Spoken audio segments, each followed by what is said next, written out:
안녕하세요. 송은섭입니다. 기도와 응원해 주신 분께 감사합니다. 본 영상 설교는 새가족교회 주일 설교 메시지입니다. 교회 성도님들과 신앙생활의 새가족을 위한 쉬운 메시지를 전합니다. 오늘은 누가복음의 말씀으로 하나님 나라 복음의 메시지를 전하려고 합니다. 오늘 부활주일이죠. 하나님의 말씀 누가복음 24장 이 1절에서 12절 말씀으로 설교 제목 기억에서 믿음으로라는 제목으로 오늘 메시지를 전하려고 합니다.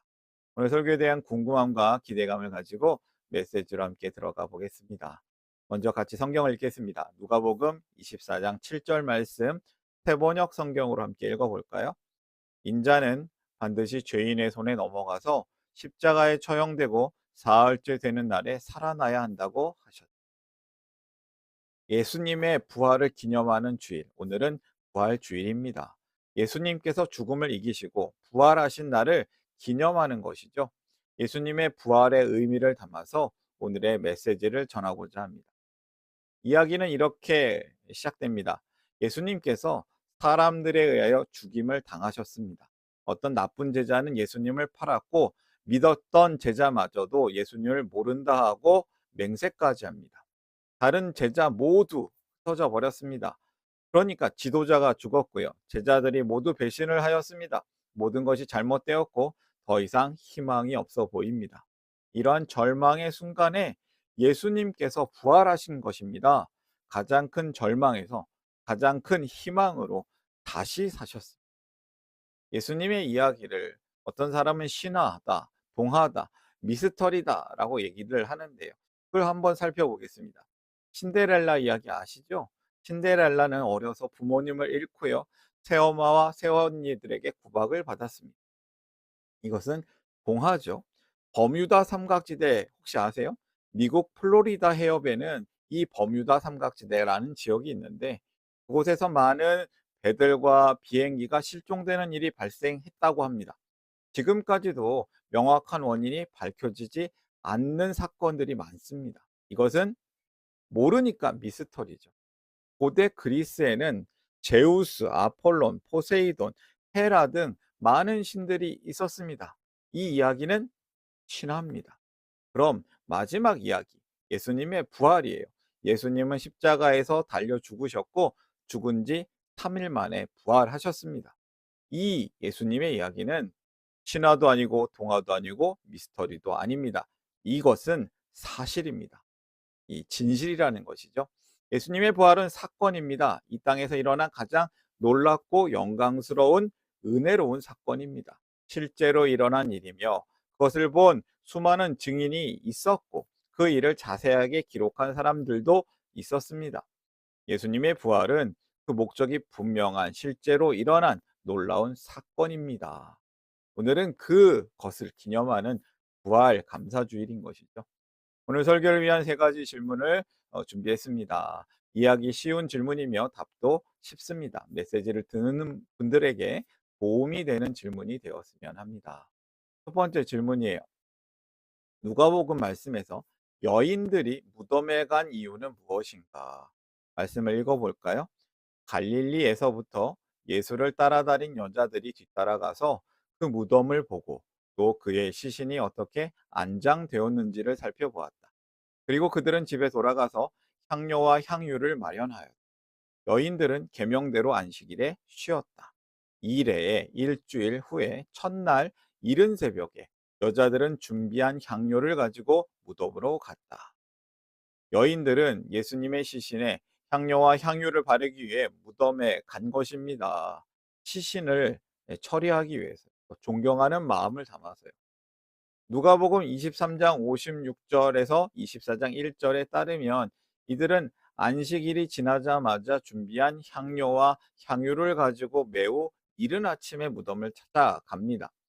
이들이 말하는 안식일은 토요일이니까요. 토요일 다음 날은 일요일, 지금의 주일인 것이죠. 예수님에 대한 사랑과 정성의 표현으로 예수님의 무덤을 찾아간 것입니다.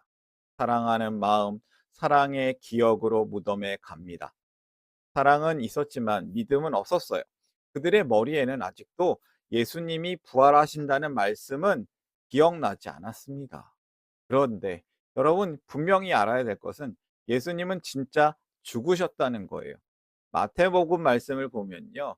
예수님을 죽인 사람들이 뭔가 두려워서 그 돌을 봉인하고 경비병까지 두어서 무덤을 단단히 지켰다고 합니다. 예수님 확실히 죽으셨고 확실히 장사되셨습니다. 이 일을 직접 행한 사람들, 그 일을 멀리서 목격한 증인들이 있습니다. 예수님을 죽이는 일을 주도했던 종교 지도자들은 이제 무덤을 지키기 위해서 로마 군인들을 동원합니다. 이 로마 군병들을 지키는 이유가 무엇이겠습니까? 예수님의 죽음이 사실이라는 뜻입니다. 근데 예수님은 죽음만 이야기하지 않았습니다. 부활을 예언하셨습니다. 이 어리석은 자들이 이것을 막아보려고 애를 쓰는 것이죠. 그 이유가 예수님이 살아계실 때 하신 말씀 때문인 것인데요. 내가 사흘 뒤에, 3일 뒤에 다시 살아나리라.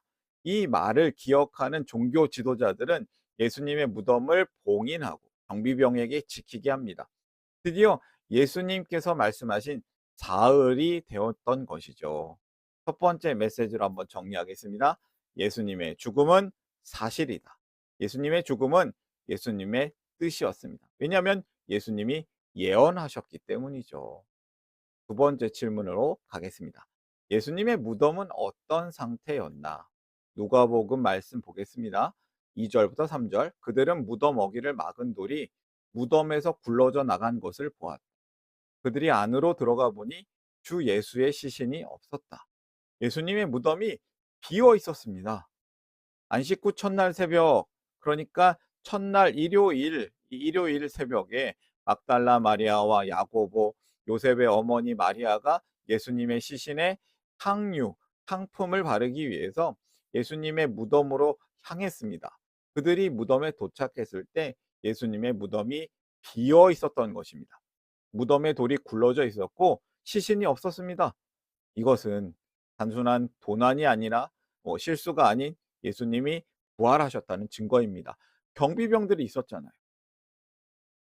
이 예수님이 부활하신 것을 알게 되는 여인들의 이야기가 참 재밌습니다. 막달라 마리아, 야고보, 요셉 어머니 마리아가 이제 이곳에 도착했는데 큰 지진이 있었다고 하고요. 하나님의 천사가 무덤을 막고 있던 큰 돌을 굴려내고 그 위에 앉아 있었다고 해요. 무덤은 비어 있었고 예수님의 시체를 감쌌던 세마포만 남아 있습니다. 이 천사가 이 놀라운 부활 소식을 전할 증인으로 이 여자들을 세우고 말을 전합니다. 그런데 우리가 알아야 할 사실이 하나 있습니다. 이 당시 여인들은 증인의 자격을 갖지 못했습니다. 그 누구보다도 분명한 목격자지만 여자의 진술은 법정에서 채택되지 않을 때였습니다. 그렇다면 왜 성경 말씀은 여인들을 첫 번째 증인으로 우리에게 가르쳐 줄까요? 생각해 보세요. 만약 부활 이야기를 거짓말로 꾸미려고 했다면 누구를 증인으로 세우는 것이 가장 효과적이었을까요? 남자였죠.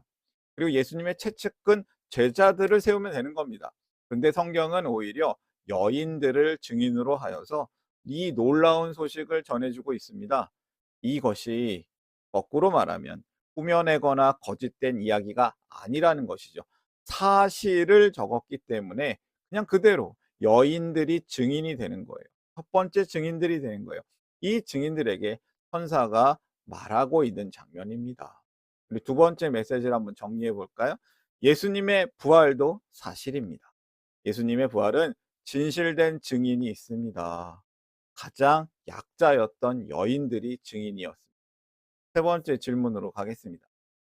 이 천사들은 여인들에게 무엇을 말했나? 5절, 6절 말씀 읽겠습니다. 여자들은 두려워서 얼굴을 아래로 숙이고 있는데 그 남자들이 그들에게 말하였다. 이 남자가 천사들이에요. 어찌하여 너희들은 살아계신 분을 죽은 사람들 가운데서 찾고 있느냐? 그분은 여기에 계시지 않고 살아나셨다.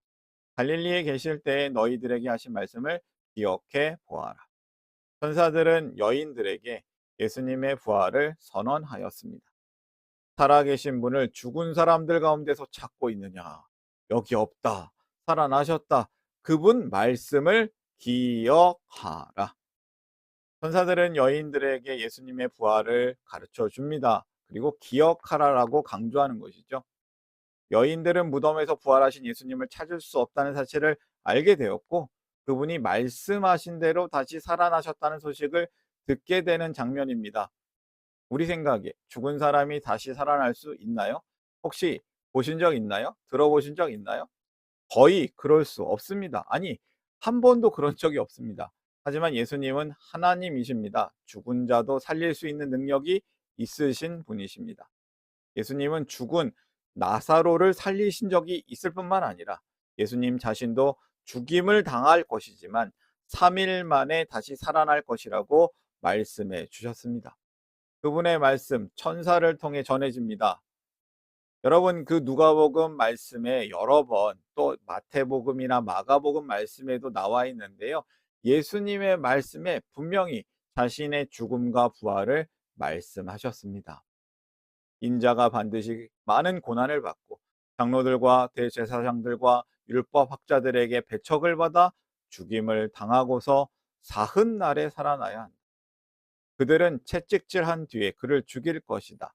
그러나 그는 사흘째 되는 날에 살아날 것이다.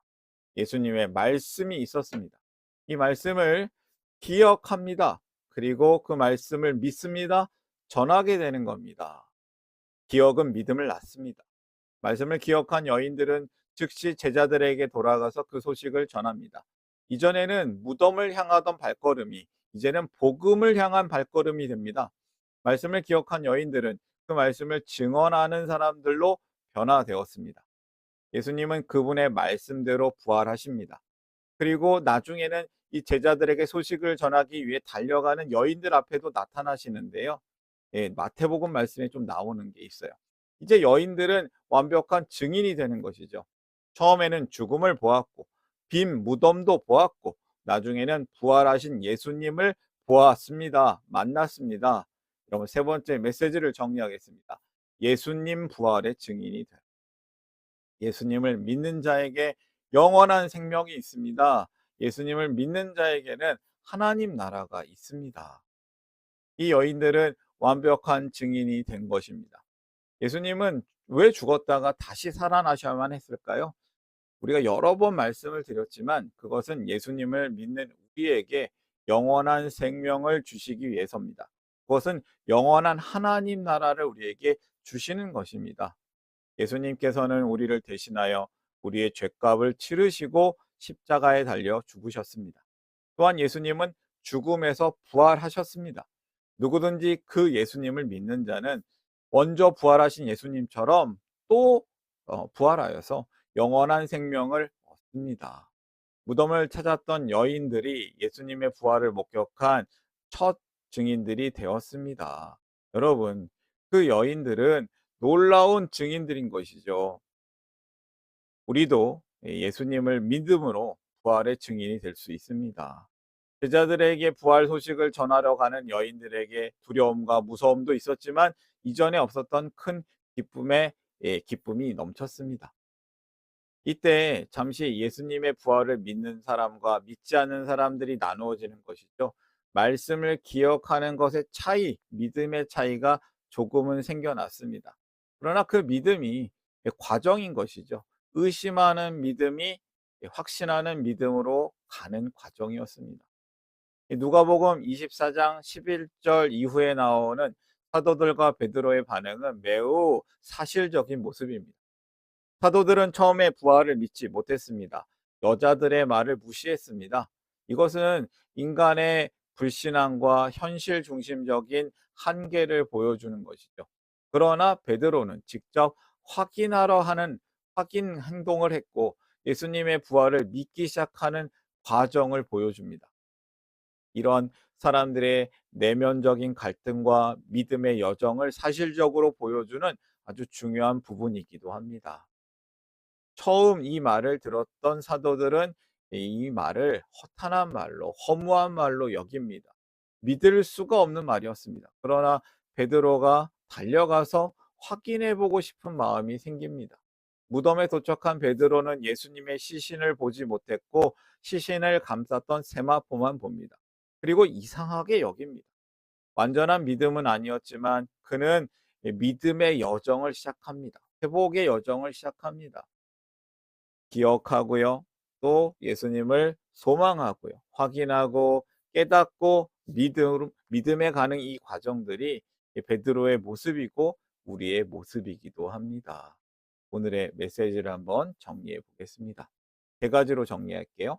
예수님의 죽음은 사실입니다. 예수님의 죽음은 예수님의 뜻이셨습니다. 그리고 예수님의 부활도 사실입니다. 예수님의 부활은 진실된 증인이 있습니다. 이 예수님의 부활은 우리에게 증인으로서의 사명을 줍니다. 예수님의 부활의 증인이 되라. 예수님을 믿는 자에게는 영원한 생명, 하나님 나라가 있습니다. 사랑하는 성도 여러분, 우리는 삶의 어려움 속에서 말씀을 잊을 때가 많습니다. 그러나 하나님은 우리를 기억하십니다. 또 여러 통로를 통해서 우리를 다시 회복하게 하십니다. 이 기억은, 말씀을 기억하는 것은 믿음의 시작이 됩니다. 오늘 말씀처럼 무덤을 향했던 여인들은 말씀을 기억하면서 부활의 증인이 되었습니다.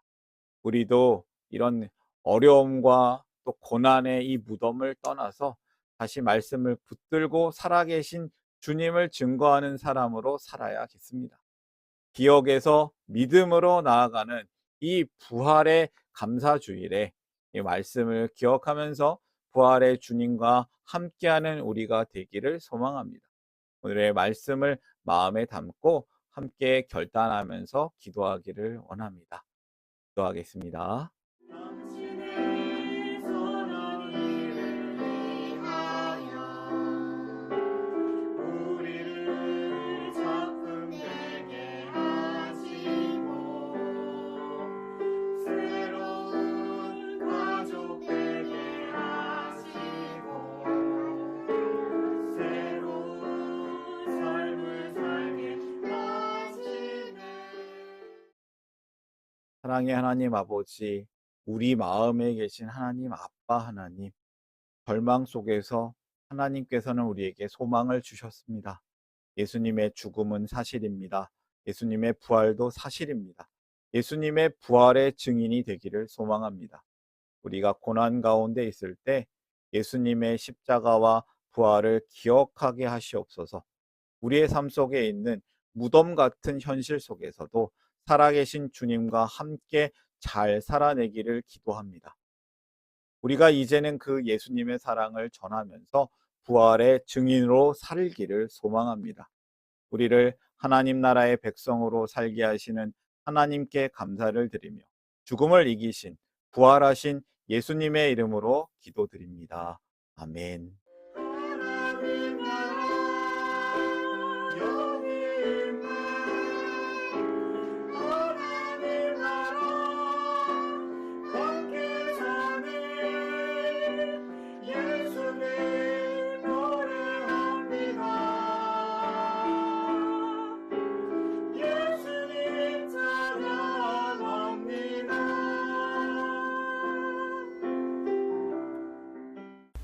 샬롬, 송은섭입니다. 저를 통해 또는 누군가의 추천과 우연한 기회로 이 메시지를 보게 되신 분들께 감사합니다. 모든 성도님들은 하나님 나라의 새가족이십니다. 교회를 처음 나오신 분들만 새가족이 아니라 우리 모두가 새가족입니다. 왜냐하면 우리가 하나님 나라에서 새로운 관계가 된 새로운 가족 공동체이기 때문입니다. 본 설교는 새가족교회 공동체 새가족과 후원자를 위한 메시지이며 기독교를 잠시 떠났거나 새롭게 시작하시는 분들을 위한 쉬운 메시지이기도 합니다. 혹시 새가족교회의 가족, 새가족 또는 후원자가 되기를 원하시는 분들은 이메일로 카카오톡 아이디로 연락을 주시면 감사하겠습니다. 오늘의 메시지 하나님의 은혜가 넘치시기를 바랍니다. 사랑합니다. 축복합니다.